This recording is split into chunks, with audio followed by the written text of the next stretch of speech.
Halo, nama aku Putri Dwi Untari dengan NIM 124350014. Perkenalkan, nama saya Hana Faiza dengan NIM 124350020. Perkenalkan, aku Luciana Simarmata dengan NIM 124350101. Halo semua, perkenalkan nama aku Kezia Gaban dengan NIM 124350038.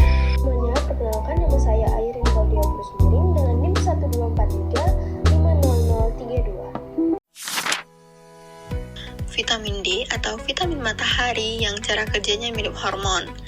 Vitamin D sering disebut sebagai vitamin matahari karena tubuh kita bisa membuatnya sendiri ketika kulit terkena sinar matahari, tepatnya sinar UVB. Tapi yang menarik, vitamin D sebenarnya bukan vitamin biasa, melainkan prohormon atau zat yang nantinya berubah menjadi hormon aktif di dalam tubuh. Prosesnya terjadi dalam 3 tahap. Yang pertama terjadi di kulit.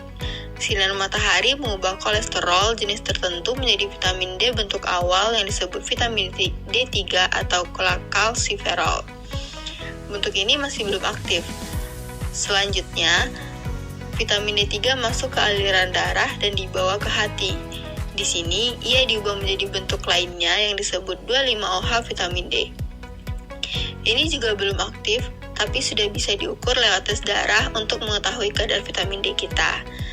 Tahap terakhir terjadi di ginjal, di mana 25-OH vitamin D diubah lagi menjadi bentuk aktif yang disebut 1,25-OH2 vitamin D. Nah, bentuk inilah yang bertindak seperti hormon di dalam tubuh, mengatur mineral di tulang, membantu penyerapan kalsium, menjaga kekuatan otot, hingga mendukung sistem kekebalan tubuh. Nah, apa sih fungsi dari vitamin D? Fungsi vitamin D itu bisa dalam satu paket, yaitu booster tulang, mood, dan imun. Nah, selain menjaga kalsium dan tulang, vitamin D juga menguatkan imun agar tidak gampang sakit. Kemudian dapat mengurangi nyeri otot, lalu membantu suasana hati lebih stabil dan membuat tubuh lebih melek dan bertenaga. Selanjutnya, kita membahas sumber utama vitamin D.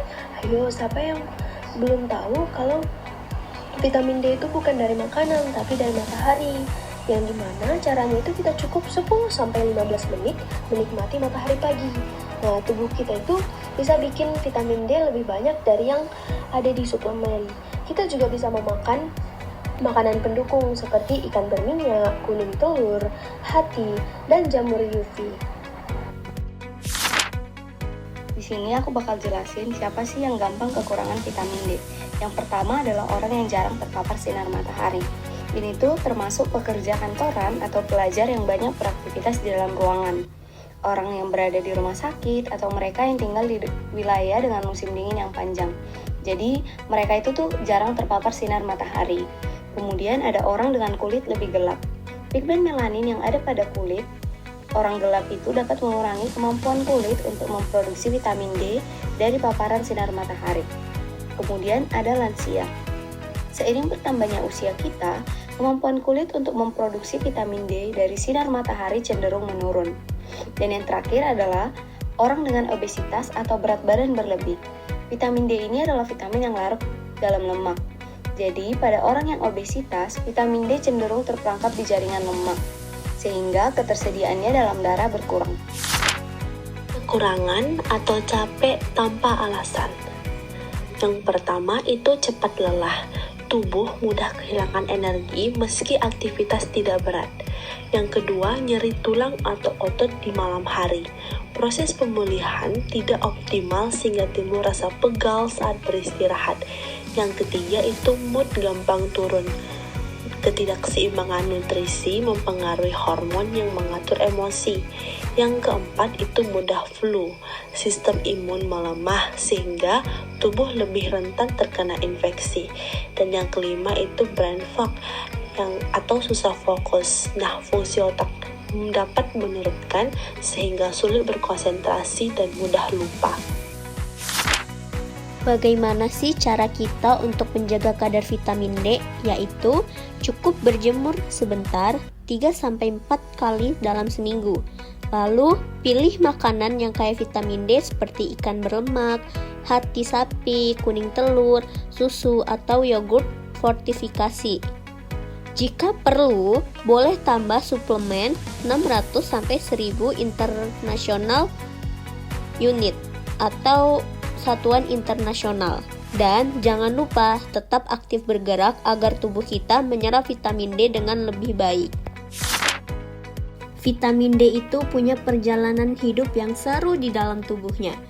Semua dimulai dari kulit. Ketika sinar matahari UVB mengubah kolesterol menjadi bentuk awal vitamin D, setelah itu vitamin D masuk ke hati lalu diubah menjadi 25 OHD.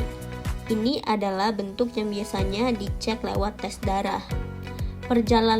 Perjalanannya belum selesai. Vitamin D kemudian pergi ke ginjal dan di sana ia diubah lagi menjadi bentuk yang paling aktif, yaitu 1,25 OH2D. Dalam bentuk inilah vitamin D bekerja seperti hormon yang mengatur banyak gen penting di tubuh. Jadi vitamin D bukan hanya vitamin biasa, dia menjalani perjalanan panjang sebelum bisa bekerja dan memberi manfaat bagi kita. Ada sedikit pantun nih guys. Pagi cerah burung pun bernyanyi. Jangan lupa berjemur sebentar saja. Vitamin D bantu tulang tetap kuat tiap hari, biar sehat dan mood tetap ceria sepanjang masa.